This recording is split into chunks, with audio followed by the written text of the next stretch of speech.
ఇంగ్లీష్‌లో మాట్లాడాలంటే భయమా? మీలాంటి వాళ్ళ కోసమే spoken English personal training classes వెంటనే జాయిన్ అవ్వండి. నమస్తే రమగారు. నమస్తే జయ. రమగారు, విక్రమ బేతాళ కథ ఒకటి చెప్తారా? పట్టువదలని విక్రమార్కుడు మళ్ళీ శ్మశానంలోకి నడిచాడు, చెట్టు ఎక్కాడు, కళేబరాన్ని భుజం మీద వేసుకున్నాడు. నడుస్తుంటే బేతాళుడు ఆయనకు ఒక కథ చెప్పాడు. పూర్వమట వింధ్యారణ్యంలో ఉత్పలుడని ఒక కుర్రాడు ఉండేవాడట. కడుపేదవాడు. వాడు తల్లి ఉండేది, అమ్మ వాడు ఒక చిన్న గుడిసేసుకుని ఉండేవాళ్ళు. ఏదో కాయా కసురు తెచ్చుకొని తినేవాళ్ళు. పెద్దగా ఏమి లేదు. ఈ వింధ్యారణ్యానికి చుట్టుపక్కల ఉన్న పల్లెల్లో పనులు దొరికేవి, కానీ ఉత్పలుడు పని చేయగలిగేంత పెద్దవాడు కాదు. వాళ్ళమ్మ అంత ఓపిక కలిగింది కాదు.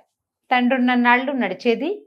కుర్రాడికి ఏం పెద్దగా లేదు, ఏదో చిన్నవి 5-10 పావల అంతే. అయితే వీడికి ఒక కుక్క పిల్లి ఉండేవట పెంపకానికి. కుక్క పిల్లి కలిసి ఆడుకునేవి. వాళ్ళ అమ్మ అనేదిట, మనగతే గడవకపోతే కుక్క పిల్లి ఎందుకురా మనకి పెంపకము, పెంపుడు జంతువులను ఎవరు పెంచుకుంటారు? తిండి తినా కొడవా ఉన్నవాడు పెంచుకోవాలి. మనకే తినక ఉన్నామంటే వాడు ఒప్పుకునేవాడు కాదు. వాళ్లే ఆ 2 కుక్క పిల్లియే వాడికి స్నేహితులుగా ఉండేవి. ఇవి 2 భలే తెలివిగా ఉండేవి. అవి ఏం చేసేట, కుక్కట ఎక్కడైనా సరే ఏదైనా ఒక కుందేళ్ళు అవి కనబడితే పట్టుకొచ్చి వీళ్ళకి ఇచ్చేది. ఒక కుందేలు మాంసం తిని హాయిగా 2 రోజులు కూర గడిచిపోయేది. ఏమైనా పట్టుకొచ్చేది, పక్షుల్ని వేటాడి పట్టుకొచ్చేది. అది తినగా అది దాని దారిన తిని మళ్ళీ వీళ్ళ కోసం విడిగా పట్టుకొచ్చేది. తర్వాత వీళ్ళేవో దుంపలు అవి ఇవి తవ్వుకుని తెచ్చుకునేవాళ్ళు. ఎక్కడైనా చిలకడ దుంపలు దొరికినాయి అనుకో, ఆ చుట్టూ అంతా దుంప ఉంటుంది, పెండలం దొరుకుతుంది, కంద దొరుకుతుంది. ఆ దుంపలు దొరికినప్పుడు వీళ్ళ ఇంట్లోకి ఎలుకలు వస్తే వాటిని రానివ్వకుండా ఈ పిల్లి కాపలా కాసేది. దుంపలు అవి పాడు కాకుండా ఉంచేదన్నమాట. కుక్క పిల్లి సహాయం చేస్తూనే ఉండేవి. వీడికి కుక్కతోటి పిల్లితోటి మామూలుగా మాట్లాడటం అలవాటు ఉత్పలుడికి. మనం కుక్కలతో మాట్లాడే వాళ్ళని ఇప్పుడు చూస్తున్నాం కదా. ఇది వరకటి కాలంలో అంతలా ఉండేవి కాదు. ఇప్పుడైతే అమ్మని, నాన్నని, అన్నయ్యని, పిన్నని చెప్పుకుంటున్నారు. అప్పుడు కొంచెం తక్కువ ఉండేది. కానీ ఈ ఉత్పలుడు చాలా క్యాజువల్గా మనుషులతో మాట్లాడినట్టే కుక్కతోటి పిల్లితోటి మాట్లాడేవాడు. వాటికి అర్థమైపోయినట్టే ఉంటూ ఉండేది. అయితే ఒకనాడు ఈ కుక్క పిల్లిని ఇంటి దగ్గర వదిలిపెట్టి ఇతను ఏదో పక్క పల్లెకి పని కోసం వెళ్ళాడు.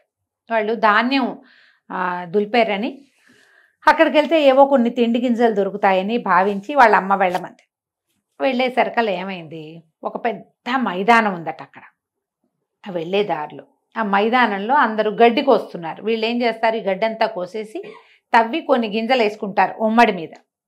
అంతా తవ్వారు, అంతా కోస్తున్నారు. ఓ పక్కన మధ్యలో, అంటే మైదానపు మధ్యలో అంత మేర వదిలిపెట్టేశారు, ఒక పెద్ద రౌండ్. అతనికి అర్థం కాల, ఎందుకు అక్కడ వదిలిపెట్టారు ఏమిటి, అది ఎందుకు అట్టా వదిలిపెట్టారు, ఇదంతా తవ్వే చుట్టూతో అదంతా చేసేసి మధ్యగుండ్రాన్ని వదిలిపెట్టారు.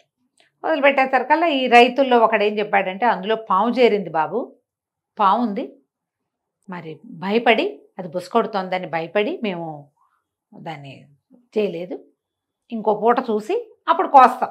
గడ్డి కోస్తే గడ్డికి ఇట్లా అడుగును పట్టుకోవాలి కదా, గడ్డికో ఎటువంటి ఇట్లా గొయ్యరుగా అడుగును పట్టుకుంటారు, పట్టుకుని నేలకు సమాంతరంగా కోయాలి. కోస్తే అప్పుడు గడ్డి చేతిలోకి వస్తుంది, అది భూమి మీద ఇంతంతే మిగులుతాయి, తవ్వేస్తారు వాటిని. ఇది అట్లా అవల. ఈ పాము ఉండేసరికి భయపడ్డారు. ఈ అబ్బాయి పాము వీడికి ఏంటంటే మొదటి నుంచి అడవిలో తిరగటాలు వాటి వల్ల భయం లేదు. పైగా వాడి దగ్గర ఉన్న కుక్క ఇంత భయంకరమైన కుక్క, ఇంత ఎత్తుది. పిల్లి కూడా చిరతపుల్లాగా కనపడుతుంది. వాటితో తిరిగి నోట్లో చేతులు పెట్టి అలా చేస్తుండేసరికి వీడికి భయం లేదు. వీడు వెళ్ళి ఆ గడ్డి దగ్గర నిలబడి, పాము బయటికి రా, నీకేం భయం లేదు, వీళ్ళు నిన్నేం చేయరు, మా ఇంటికి తీసుకెళ్తా, మా ఇంట్లో కుక్క పిల్లి ఉన్నాయి, వాళ్ళతో ఆడుకుందు కానీ దా దా దా అన్నాడు. అనేసరికి ఆ పాము చరచరా బయటకు వచ్చేసింది. తెల్లగా మెరిసిపోతున్న అందమైన సర్పం అది. ఎంత బాగుందో. వచ్చి దగ్గర నుంచి సరిగ్గా వీడేం చేశాడు, చటుక్కని వంగి దాన్ని చేత్తో తీసి మెడలో వేసుకున్నాడు. కామ్గా ఉంది పాము, దానికి ఆహారం లేదు పాపం, మెత్తగా ఉంది.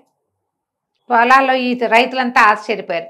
వీడు జంతువులతో మాట్లాడతాడు, మనలాగా ఊళ్ళల్లో ఉండేవాడు కాదు, వీడు అడవిలో ఉండేవాడు, పోనీమని ఊరుకున్నారు, వాళ్ళు గడ్డి కోసుకున్నారు. ఈ పామును వెంబడి పెట్టుకుని ఇంటికి తీసుకొచ్చాడు. పాము మంచి చురుగ్గా ఉంది, యాక్టివ్గా ఉంది.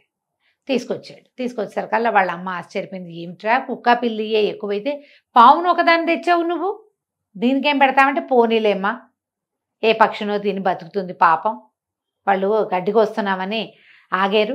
2 రోజులు పోతే కొట్టేస్తారు. పాపం దీనికి తిండి లేదు తిప్పలేదు. మనుషులు తిరుగుతుండేసరికి బయటకు వెళ్ళటానికి దానికి కుదరలే. ఆ పాముని ఇంట్లో వదిలిపెట్టాడు. ఆ పాము అటు ఇటు తిరిగింది. అక్కడి నుంచి ఏదో కోడి పిల్లలు అవి కనపడితే తిన్నది. ప్రశాంతంగా ఉంది. కానీ మొదటి రోజున బుసలు కొడుతూ కదులుతూ ఉన్నది. మెల్లిగా మందకొడిగా అయిపోయింది. అంతకుముందు మొదటి 4-5 రోజులు బాగా ఆడింది కుక్కతోటి పిల్లితోటి. ఆట అవి తగ్గిపోయినాయి. దిగాలుగా ఉన్నట్టు కనపడేది. ఇతను పాముతో మాట్లాడేవాడు ఆ ఉత్పలుడు. ఒక పూట అడిగాడు, ఎందుకు ఇంత దిగులుగా ఉన్నావు, మందకొడిగా ఉన్నావేంటి? మొదట వచ్చినప్పుడు ఉత్సాహంగా ఆడుకున్నావు, ఆహారం తిన్నావు, ప్రాణభయం పోయేసరికి నీకు ఇంకా ఉత్సాహం పెరగాలి కదా, ఇట్లా ఎందుకున్నావు అంటే, పాము మాట్లాడుతుంది అనుకోలే వీడు. కుక్క పిల్లి ఇంతోటి వీడు మాట్లాడితే అదేమంటుంది, బౌ బౌ మియావ్ మియావ్ అంటాయి. పాము కూడా బుస్సు బుస్సు అంటుంది అనుకున్నాడు. కానీ ఆ పాము మానవ స్వరంతో మాట్లాడింది. నాకు ఇంటికి వెళ్ళిపోవాలనుంది, మా నాన్నని చూడాలనుంది, నాకు ఏం చేయను, ఇక్కడి నుంచి ఎలా వెళ్ళాలో తెలీదు, ఆ దారి చాలా భయంకరమైంది అనగానే ఆశ్చర్యపోయాడు ఉత్పలుడు. మీ ఇల్లు నీకు తెలుసా అన్నాడు. నాకు తెలుసు, నేను ఒక సర్పరాజు కుమారుణ్ణి, మా నాన్న చాలా గొప్పవాడు, మా జాతి నాగులకి రాజు, నేను యువరాజుని, మా నాన్న నెత్తి మీద ఉన్న మణి ఏ కోరికనైనా తీరుస్తుంది, అంత అద్భుతమైన మణి ఇంకా ఏ సర్పం దగ్గర లేదు, అలాంటి మణి కలిగిన వాడు. మేము గరుత్మంతుడికి కనపడకుండా తిరిగేవాళ్ళం. కొంతమంది స్నేహితులతో కలిసి నేను భూవిహారానికి వచ్చాను, మా నాన్న వద్దన్నా వచ్చా, నాది పొరపాటు. వచ్చేసరికల్లా గరుత్మంతుడు మమ్మల్ని చూసి మా మీదకి వాలేడు. అందరూ పారిపోయారు ఎవరి దారిని వాళ్ళు. నేను దొరికిపోయాను. నేను గిలగిల్లాడుతూ ఉంటే గరుత్మంతుడి కాలు నుంచి జారి గడ్డిలో పడ్డా. అందుకని నేను ఇక్కడ గడ్డిలో ఉన్నాను. ఆయన వెళ్ళిపోయాడు, నేను కనపడక ఆయన అవతలకి వెళ్ళిపోయాడు. నేను ఇక్కడ ఉండిపోయాను. నన్ను ఎక్కడి నుంచో తీసుకొచ్చాడు ఇక్కడికి. ఆ దారి వేరే దారి, నేను వెళ్ళలేను అక్కడికి. అందుకని దుఃఖంగా ఉంది. మా తండ్రిని ఇంకా చూడలేక ఇక్కడ అయిపోతానేమో, నేను ఇలాగే మనుషుల మధ్య ఉండిపోతానని నాకు దుఃఖంగా ఉందంటే, ఇతను అన్నాడు ఉత్పలుడు, దాని దేవుంది, నేను తీసుకెళ్తాను, నేను ఎంత కష్టమైన దారి అయినా పర్వాలేదు, నీకు దారి తెలిస్తే చాలు, నేను తీసుకెళ్తాను నిన్నని ఒక మెడ మీద ఒక కండువా వేసుకుని కండువా చాటున ఆ పామును వేళ్లాడేసుకుని బయలుదేరి వెళ్ళాడు. కుక్క పిల్లని ఇంటి దగ్గర వదిలిపెట్టేశాడు. వాళ్ళ అమ్మకి చెప్పాడు, వీడిని అక్కడ దింపేసి వస్తా ఈ సర్పాన్ని అని చెప్పి. ఈయన వెళ్ళాడు ఉత్తర దిక్కుగా ఎంత దూరమో వెళ్ళాడు. తర్వాత కీకారణ్యాలు, ముళ్ళ పొదలు, భయంకరమైన అగాధాలు, లోయలు, నానా గందరగోళంగా ఉంది. అలా వెళ్ళగా ఎప్పటికో ఆ నాగభూములు చేరారు వీళ్ళు. ఎన్నో పాములు కనపడ్డాయట. వాళ్ళెవరు ఏమీ చేయలే. వాళ్ళందరితోటి ఈ సర్పం కుర్ర సర్పం ఉందిగా మెళ్ళో, అది మాట్లాడేది. క్రమంగా ఆ నాగరాజు యొక్క భవనంలోకి తీసుకుపోయాడు తండ్రి దగ్గరికి. ఆయన చాలా ఆశ్చర్యపోయాడు. నాగరాజు, ఇంత బాగా తీసుకొచ్చావు, ఇంత సహాయం చేసావు, నీకేం కావాలో అడుగు. ఈయన నెత్తి మీద ఒక మణి ఉంది, అది తీర్చలేని కోరిక లేదని చెప్పాడు కుర్రాడు. కబుర్లు చెప్పుకున్నారు ఈ దారంతా. ఆ మణిని ఏ కోరికనైనా తీరుస్తుంది అది. మీ నెత్తి మీద ఉన్న మణి ఇవ్వండి అని అడిగాడు ఉత్పలుడు. నాగరాజు ఒక క్షణం ఆలోచించి, సరే నీకు ఎప్పుడైతే దాని అవసరం లేదనిపిస్తుందో అప్పుడు నా మణి నాకు తిరిగి ఇచ్చేసేయి, నువ్వు నీకేం కావాలన్నా చేసి పెడుతుంది, ఇది ఎక్కడికి కావాలంటే అక్కడికి తీసుకెళ్తుంది, నువ్వు ఏది అడిగితే అది చేసి పెడుతుంది అని చెప్పి మణిని చేతిలో పెట్టాడు. ఇంకేముంది, మణి దొరికింది. తిండి తిప్పలు లేవు, మంచి బట్టలు లేవు, శుభ్రమైన ఇల్లు లేదు, వాకిలు లేదు, అవన్నీ సంపాదించుకోవచ్చు అని ఆలోచించుకున్నాడు ఉత్పలుడు. ఇంటికి వెళ్ళిపోవాలని కోరుకున్నాడు. ఇంటికి వచ్చేసాడు. ఇంటికి వచ్చాక వాళ్ళ అమ్మకి చెప్పాడు, మన దగ్గర ఒక మణి ఉంది, మనకి ఏవి కావాలంటే అవి వస్తాయని. చీని అంబరాలు కోరుకున్నాడు, పంచభక్ష పరమాన్నాలు కోరుకున్నాడు, ఇల్లు కోరుకున్నాడు, వాకిలు కోరుకున్నాడు. ఇల్లు వచ్చింది, వాకిలు వచ్చింది, బట్టలు వచ్చాయి, నగలు వచ్చాయి, తిండి వచ్చింది. 2 రోజులు గడిచేసరికి బోర్ కొట్టింది. ఏదో అసంతృప్తిగా ఉంది, సంతృప్తిగా లేదు. సరే రాజుగారి దగ్గరికి, ఇక్కడ ఈ ఊళ్ళల్లో ఉంటే ఏముంది, ఊళ్ళో వాళ్ళందరూ ఆశ్చర్యపోయారు. వీడికి ఇల్లు వాకిలు ఎలా వచ్చినాయి, ఆటవికుడు వీడు, అడవిలో తిరిగే పిల్లవాడు, అనాగరికుడు, చదువా సంధ్యా వాడికి. ఆశ్చర్యపోయే వాళ్ళందరూ. సరే తల్లిని బాగా చూసుకునేవాడు. కానీ ఎవరు 2 రోజులు గడిచే కొంతకి రాజుగారి దగ్గర ఉంటే తనకి ఇంకా ప్రతిభకి గొప్ప ఇది వస్తుందని అనుకున్నాడు, ఇంకా గ్రాండ్గా ఉంటుంది లైఫ్ అని చెప్పి రాజుగారి దగ్గరికి వెళ్ళాడు. ఇంత గ్రాండ్గా అద్భుతమైన బట్టలు అవి వేసుకుని వచ్చిన ఈ కుర్రాన్ని చూసేసరికి రాజు బాగా ఆదరించాడు. వీడెవడో చాలా ఆస్తిపరుడని రాజుగారి దగ్గర ఆతిథ్యం ఇచ్చారు. కానీ ఆ రాజుగారి చుట్టూతా ఉన్నటువంటి వాళ్ళు రాజకుమార్తె వీడొట్టి ఆటవికుడని కనిపెట్టారు. రాజు కేవలం వీడి సంపదను చూశాడు. వీడు ఎక్కొచ్చిన గుర్రాల బండి, వాడు వేసుకున్న నగలు, వాడి దగ్గర ఉన్న కత్తి కటారు, వాడి పటాటోపమే కానీ వాడి మాటల్లో ఉన్న యాస వెగటు ఆయన గమనించలే. కానీ రాజకుమార్తె ఏంటి బయతులో ఉన్నాడు వీడి మాట తీరు అని ఆ అమ్మాయి సభికులందరికీ తెలిసింది. వీడు నాగరికత తెలిసిన వాడు కాదు అని. రాజుగారు అదేం పట్టించుకోలేదు. 4-5 రోజులు ఉంచుకున్నారు తమ దగ్గరే. అయితే ఇతనికి ఏమనిపించింది, పెద్దవాడిని అయిపోయాను, నేను పెళ్లి చేసుకోవాలి, ఈ రాజకుమార్తెను చేసుకుంటే పోతుంది, గ్రాండ్గా ఉంటుంది లైఫ్ అని రాజకుమార్తె రాజుగారిని మొహం మీదే అడిగాడు. మీ అమ్మాయిని నాకు ఇచ్చి పెళ్లి చేయండి అని. వాడికి తెలీదు. వాడు పాముదా అని పామును పిలిచినట్టే రాజు మీ అమ్మాయిని ఇచ్చి పెళ్లి చేయి అంటున్నాడు. రాజుగారికి ఇలాగ మొహం మీదే కొట్టినట్టు అడగటం అది ఆయనకి అరగల. సరే ఏమనుకున్నాడు, వీడు చెయ్యలేని పని ఏదైనా చెప్దామని మన ఊరికి నగరానికి ఉత్తరంగా ఒక పెద్ద ఊబి ఉంది. చాలా పెద్ద ఊబి ఉన్న గుంట, అందులో ఒక కొండ ఉంది. ఊబి కొండ అంటారు దాన్ని. ఆ కొండని పైకి లేవదీసి దాని మీద ఒక చలవరాతి మందిరం కట్టి ఈ కిందున్న ఊబెంతా పూడ్చి దాన్ని అద్భుతమైన నివేశన స్థలంగా తయారు చేస్తే మా అమ్మాయిని నువ్వు చేసుకోవచ్చు, ఆ పని చేసిన వాడికి పిల్లనివ్వదలుచుకున్నాను అన్నాడు. మనవాడు ఈ ఉత్పలుడు అంతేగా అన్నాడు. సాయంత్రానికల్లా మణి ప్రభావంతో కొండని ఊబులోంచి పైకి లేవదీశాడు. కొండ మీద చలువురాతి మందిరం కట్టాడు. కొండ కిందన్న ఊబెంతా మట్టిపోసి శుభ్రంగా చదువు చేసేసి మొక్కామోడు పెట్టించేశాడు. తెల్లారేసరికి తయారైంది. 3వ రోజున రాజుగారి దగ్గరికి వచ్చి అమ్మాయినిచ్చి పెళ్లి చేయండి అన్నాడు. ఈయన నేను చెప్పిన మాట ఏం చేశానంటే పదండి మీకు చూపిస్తానని జనం అందరినీ తీసుకుపోయాడు. అక్కడికి చూస్తే నిర్కాంతపోయారు. ఏమిటది అంత పెద్ద ఊబి నేల, దాదాపుగా 10-12 ఎకరాల ఊబి నేలగా ఉండేదాన్ని మొత్తం పైకి లేవదీశాడు. ఆ కొండ మీద బ్రహ్మాండమైన మందిరం కట్టించాడు. వీడి దగ్గర ఏవో పవర్స్ ఉన్నాయి తెలిసింది. వాడికి తన పవర్ దాచుకోవటం కూడా తెలియదు. సరే రాజకుమార్తె వివాహానికి ఒప్పుకున్నాక ఆ రోజు ఏమనేది, నీకు చదువు లేదు, సంధ్య లేదు, నీకు నాగరికత తెలీదు, నువ్వు మొద్దువి మూఢుడివి అనేది.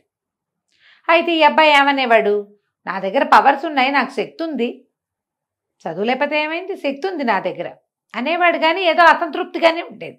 అదే ఈ అమ్మాయిని తను సాటిస్ఫై చేయలేకపోతున్నాను అనిపించేది. తెలివైన మాటలు అవి ఏం లేవు వీడికి. భార్య కావాలి, పెళ్ళాం వచ్చింది అంతే. దాంతో ముద్దు ముచ్చటగా ఉండటం కూడా వీడికి ఏం తెలియదు, మొరటగానే ఉంటాడు. అయితే ఆ అమ్మాయి 4 సార్లు 5 సార్లు ఈ మాటలు వచ్చాక అమ్మాయి ఏమంది, ఏమిటి నీ దగ్గర ఉన్న పవర్ ఏమిటో చెప్పు నాకు అంటే, నా దగ్గర నాగమణి ఉందని చూపించాడు. ఆ అమ్మాయి ఎంతో ఆశ్చర్యపోయి, అబ్బా నీ దగ్గర ఎంత అద్భుతమైంది ఉంది, నువ్వెంత గొప్పవాడివి, నీలాంటి వాడివి నువ్వే, ఇక నుంచి నువ్వే నా ఆరాధ్య దైవానివని అంతకుముందు దగ్గర కూడా రానివ్వకుండా చీత్కారాలు చేసింది. ఆ రోజు చక్కగా భోజనం పెట్టి చక్కగా మంచి పాయసం అది తినిపించి హంసతూలిక తల్పం మీద పడుకోబెట్టి విసిరికర్ర పెట్టి విసిరి నిద్రపుచ్చేసింది. వీడికి మత్తు మందు కలిపేసింది అన్నంలో. ఓహో. అతను అట్లా జాగ్రత్తగా దాచిపెట్టుకునే నాగమణిని సంగ్రహించేసింది. ఆ మణి చేతిలోకి రాగానే ఆ మణికో దండం పెట్టి, ఈ దౌర్భాగ్యుడు పీడ విరగడైపోవాలి, ఈ నీ మహిమ వల్ల వీడికి ఏమేమి వచ్చినాయో అవన్నీ పోవాలి అని అనుకుంది. ఆ మణి ఎవరి దగ్గర ఉంటే మణి వాళ్ళ మాట వింటుంది. వెంటనే ఈ మొత్తం భవనం మాయమైపోయింది, ఊబినేలు వచ్చేసింది.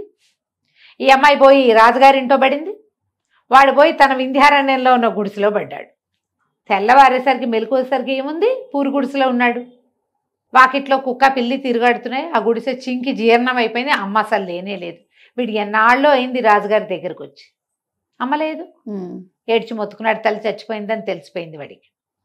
నేను చిన్నతనం నుంచి నాతో పుట్టిన పిల్లలప్పటి నుంచి ఉన్న కుక్క పిల్లిని వదిలిపెట్టి ఈ నాగమణిని పట్టుకుని అక్కడెక్కడికో పోయాను. చివరికి మళ్ళీ నా ప్లేస్కి రాజకుమారిని నమ్మితే అదేమో నన్ను మోసం చేసింది. ఇక్కడికి వచ్చేసరికల్లా అమ్మాయి లేదని బాగా ఏడ్చి కుక్కకి పిల్లికి తన ఏడుపు మొత్తుకోళ్ళు అన్నీ చెప్పుకున్నాడు. కుక్క పిల్లి 2 బయలుదేరి వెళ్ళినాయి. ఇతను మాట్లాడే మాటలన్నీ వాటికి తెలుసు కదా. రాజభవనానికి వెళ్ళిపోయినాయి. అగట్ట మీద నుంచి దాటడానికి దారి ఉంది. రాజకోటకి ఇట్లా ద్వారం అగట్ట మీదకి పడతాయి కదా, మన సినిమాల్లో చూస్తున్నాం. అవునవును. దాని మీద నుంచి కుక్కని పిల్లని లోపలికి రానివ్వలా కాపలా వాళ్ళు తోలేశారు. తోలేస్తే ఇవి 2 కలిసి ఏం చేసినాయి, రెండో పక్క నుంచి వెళ్ళి అగట్టని ఈది కుక్క మీద పిల్లి కూర్చుంది అనమాట. కుక్క ఈతుంది, పిల్లికి ఈతలు రావు. అగట్ట ఈది మెల్లిగా రాజమందిరంలోకి వెళ్ళిపోయింది.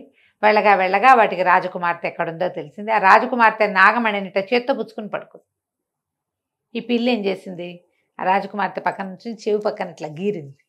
వాటి గోళ్ళు ఉంటాయి కదా.